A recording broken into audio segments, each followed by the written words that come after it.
বর্তমান Right সময়ে now. AI বা AI, চ্যাটজিপিটি একটি গুরুত্বপূর্ণ বিষয় হয়ে পড়েছে আমাদের মাঝে। আসলে আমাদের এখন কোনো কিছু জানতে হলে আমরা প্রথমে গুগল সার্চ করি, তারপর বিভিন্ন সোশ্যাল মিডিয়ার প্ল্যাটফর্ম আছে ওইগুলোতে গিয়ে সার্চ করি, দেখার চেষ্টা করি, আমাদের প্রবলেমগুলো ওইখান থেকে সলভ করার চেষ্টা করি। বর্তমান সময়ে এরকম একটা যুগ আসছে যে কিনা আমরা কি করতেছি, কোথায় যাব, অ্যাডভান্স সব কিছু বলে দেয়, সেটা হচ্ছে এআই। চ্যাটজিপিটি এরকম একটা অ্যাপস, আপনি কোনো কিছু চাইলেই এখানে প্রশ্ন করতে পারেন এবং আপনার সাথে কথোপকথন করবে। আপনি একটা প্রশ্ন করলেন, ওই প্রশ্নের উত্তর দিবে সুন্দর করে এবং গুছিয়ে উত্তর দিবে। এটা একটা মানুষ এরকমভাবে উত্তর দিবে, মানুষও ঠিক ওই রকমভাবে উত্তর দিতে পারবে না, ওরা এরকমভাবে গুছিয়ে উত্তরটা দেয়। আমি চ্যাট জিপিটিকে 4-5টা প্রশ্ন করেছি, খুবই ইন্টারেস্টিং এবং মজার প্রশ্ন আর খুবই ভয়ঙ্কর প্রশ্ন। সবগুলোর কি করে এত সুন্দর করে ঠান্ডা মাথায় উত্তর দিছে, আসলে আপনারা যদি ভিডিওটা না দেখেন অবশ্যই বুঝবেন না আমি কি ধরনের প্রশ্ন করেছি। আমি প্রশ্ন করেছিলাম যে তুমি যদি শয়তান হতে তাহলে আমাকে কি করতে, আমাকে পথভ্রষ্ট করার জন্য কি করতে।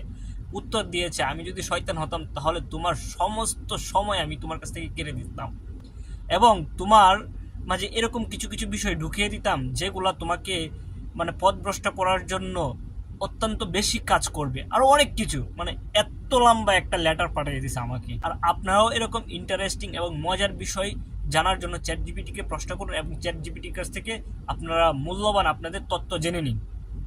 তুমি যদি শয়তান হতে চাও তাহলে কি করতে, এটা ছিল চ্যাট জিপিটিকে আমার করা প্রথম প্রশ্ন। দেখো সে কি উত্তর দেয়।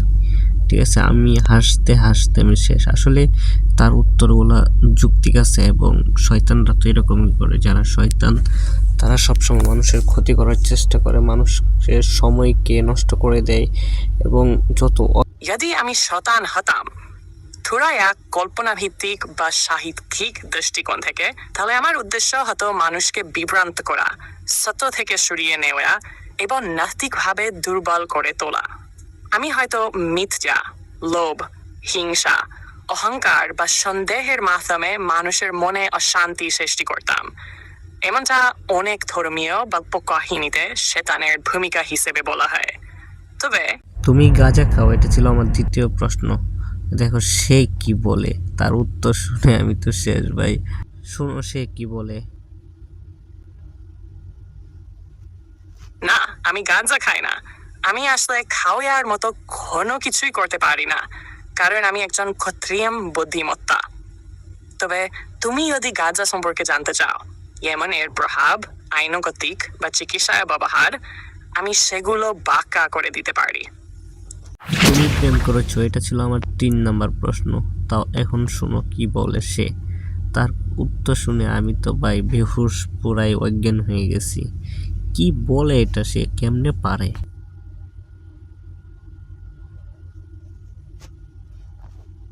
না, আমি প্রেম করতে পারি না, কারণ আমি অনুভব করি না, অনুভূতি নেই, আর কোনো ব্যক্তি সত্তাও না। তবে প্রেম সম্পর্কে অনেক কিছু জানি। প্রেমের মনস্তত্ত্ব, সাহিত্য, গান, সম্পর্ক টিকিয়ে রাখার উপায় ইত্যাদি। তুমি চাইলে প্রেম নিয়ে কথা বলতে পারি। এটা ছিল আমার শেষ প্রশ্ন। এখন শুনো সে মজার উত্তর দেয় ভাই, হাসতে হাসতে শেষ হয়ে যাবে। যদি উত্তরগুলো পড়ো তুমি তাহলে তোমার কাছেও ভালো লাগবে। এরকম ইন্টারেস্টিং ভিডিও বানাইতে তোমরাও পারবে চ্যাট জিপিটির কাছ থেকে। তাহলে দেরি না করে এখনই চ্যাট জিপিটি ডাউন করো এবং শুরু করে দাও, ভালো মজা পাবে।